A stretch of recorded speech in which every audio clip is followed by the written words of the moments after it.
Un seul tweet de la sénatrice honoraire Francine Muyumba a suffi pour démystifier la ministre congolaise des Affaires étrangères, Thérèse Kayikwamba. Jusque-là, cette dernière était portée au nu, présentée comme la Kimpa Vita congolaise, avec des éloges appuyés sur ses diplômes, notamment un master de l'université de Harvard.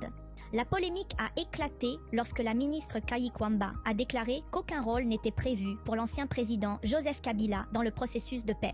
La réplique de l'ambassadrice Francine Muyumba ne s'est pas fait attendre. Tout en reconnaissant les mérites académiques de la ministre Kayikwamba, elle a affirmé sur son compte Twitter que cette dernière ne comprenait rien à la politique congolaise ni aux réalités du terrain.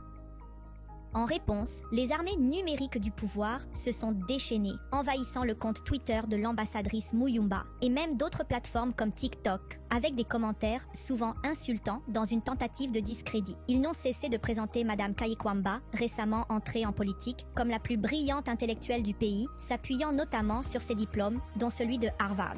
Ce que beaucoup ignorent, c'est que Francine Muyumba détient elle-même 2 licences en droit et en communication et poursuit actuellement ses études les plus avancées à Harvard dans un silence remarquable. Malgré les tentatives de dénigrement et les campagnes de mépris orchestrées par les armées numériques mobilisées contre cet élu du peuple, l'ambassadrice Francine Muyumba a su imposer le respect. Sa réplique sur Twitter a été consultée par près de 300 000 personnes, recueillant plus de 5 000 mentions, j'aime et de nombreux partages. En face, moins de 500 commentaires ont été enregistrés, majoritairement émis par les milices numériques affiliées au pouvoir. Une chose est sûre, l'ambassadrice Muyumba leur a donné du fil à retordre. Voici quelques commentaires d'internautes représentatifs de cette controverse. Daniel Louis Mpela écrit: après avoir été mentionné dans plusieurs publications au sujet de Madame Muyumba et de la ministre Thérèse Wagner, il est clair que leur principal point commun est l'intelligence. Cependant, sur le plan politique, Madame Muyumba surpasse largement Madame Thérèse. Femme pragmatique, réaliste et toujours posée dans ses démarches, elle incarne une véritable maîtrise politique. En revanche, bien que brillante, Madame Thérèse penche vers un populisme brouillon, agité et parfois incohérente dans ses actions. Je me rappelle encore de sa phrase célèbre « La rue va s'en charger », comme si elle s'adressait à des partisans de la 10e rue.